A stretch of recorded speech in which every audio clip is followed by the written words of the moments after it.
Irregular migration and human trafficking have been a problematic and long-standing situation for our social, economic, and cultural society, limiting us as an entity. For these stakeholders, efforts to stem irregular migration and human trafficking in the country begin from the family angle, as parents must be sensitized of the dangers involved with granting consent for their wards to be trafficked by unknown individuals. We find families that just feel that all that is important is about, oh, we are suffering in Nigeria.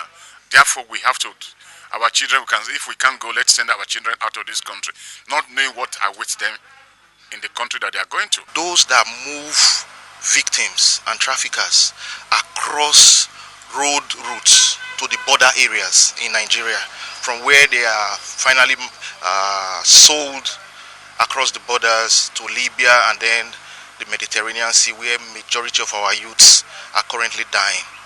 So our effort is to build the capacity of these drivers to understand the dangers involved. Human trafficking is an international crisis, and it takes many countries and many organizations to fight it.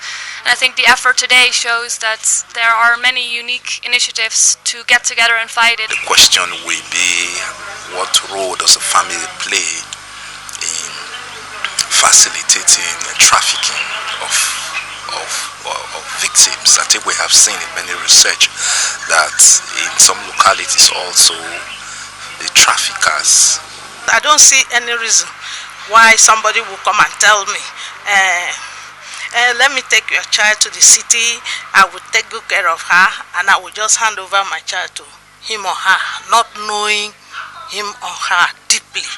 Also, the need for stakeholders and agencies involved in the fight against this trafficking in persons to synergize among themselves, they say, will help in eradicating or reducing the situation to the barest minimum. Because what we are seeing is that it's like we are having competition among these government agencies in terms of control of human trafficking and illegal migration.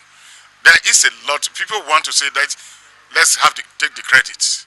The collaboration is working very well, but there is much to be done because some key stakeholders are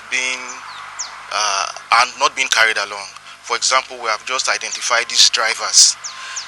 Drivers are a very major or important stakeholder in the fight against human trafficking. But for a very long time, they have not been carried along. Preventing trafficking in persons is not the responsibility of one entity. It is the responsibility of what in IOM would call the whole of government and the whole of society approach. By that we mean every entity in government has a role to play. We're still working hand in hand with NAPTIP too, to making sure that we bring back our girls that are trafficked. The importance of a collective sensitization in preventing and combating trafficking in persons cannot be overemphasized. Chu Kaunghai, ITV News.